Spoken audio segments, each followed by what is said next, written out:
The Last Pilgrimage and Last Sermon. The last pilgrimage of the Prophet Muhammad, peace be upon him, known as the Farewell Pilgrimage or Hajjat al-Wida, occurred in the year 632 CE, 10 AH in the Islamic calendar. This pilgrimage holds significant importance in Islamic history, as it was during this pilgrimage that the Prophet delivered his farewell sermon, which encapsulated many important teachings and instructions for the Muslim community. During the pilgrimage, the Prophet Muhammad performed all the rituals prescribed for Hajj, demonstrating to his followers the proper way to perform the pilgrimage. It was a momentous occasion where tens of thousands of Muslims gathered around him, and it became an opportunity for the Prophet to address the Muslim community as a whole. In his farewell sermon, the Prophet emphasized the importance of unity among Muslims, the sanctity of human life and property, the rights of women, and other fundamental aspects of Islamic teachings. He also reiterated the equality of all Muslims, regardless of their race or social status, and warned against divisions and conflicts within the community.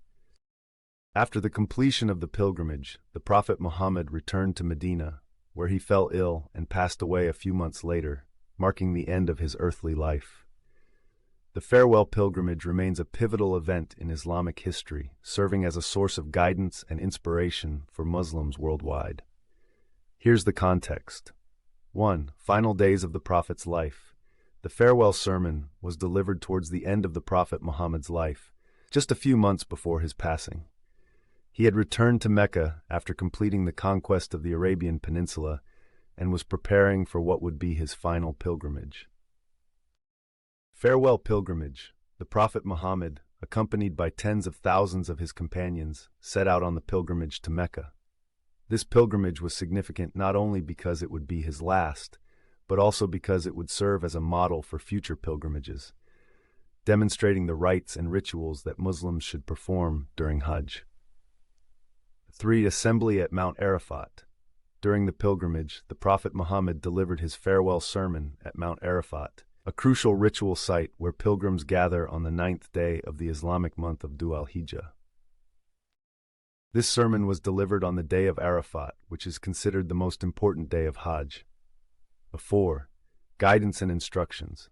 In his farewell sermon, the Prophet addressed various aspects of faith, ethics, and social justice.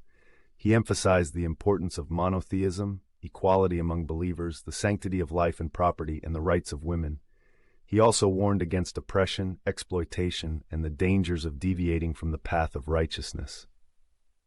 5. Legacy and final words. The farewell sermon encapsulated many of the core teachings of Islam and served as a final guidance to his followers. It is regarded as one of the most comprehensive and significant speeches delivered by the Prophet Muhammad, providing timeless wisdom and guidance for Muslims throughout history. The text of final sermon is narrated now. O people, lend me an attentive ear, for I know not whether after this year I shall ever be amongst you again. Therefore, listen to what I am saying to you very carefully, and take these words to those who could not be present here today. O people, just as you regard this month, this day, this city as sacred, so regard the life and property of every Muslim as a sacred trust. Return the goods entrusted to you to their rightful owners. Hurt no one, so that no one may hurt you. Remember that you will indeed meet your Lord, and that he will indeed reckon your deeds. Allah has forbidden you to take usury, interest. Therefore, all interest obligation shall henceforth be waived. Your capital, however, is yours to keep. You will neither inflict nor suffer any inequity. Allah has judged that there shall be no interest, and that all the interest due to Abbas ibn Abdal Muttalib shall henceforth be waived. Every right arising out of homicide in pre-Islamic days is henceforth waived, and the first such right that I waive is that arising from the murder of Rabi'a ibn Harith ibn.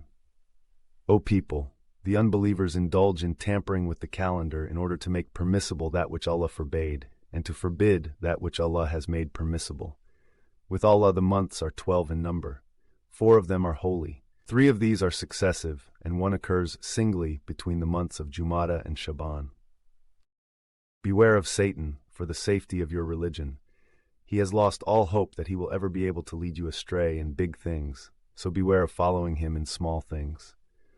O people, it is true that you have certain rights with regard to your women, but they also have rights over you. Remember that you have taken them as your wives only under Allah's trust and with His permission.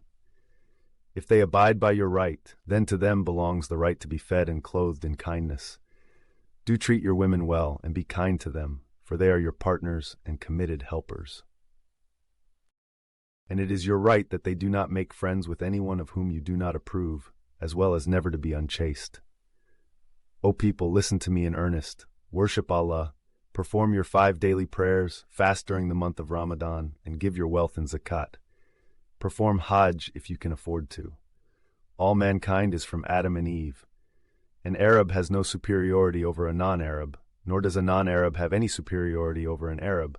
White has no superiority over black, nor does a black have any superiority over white. None have superiority over another except by piety and good action.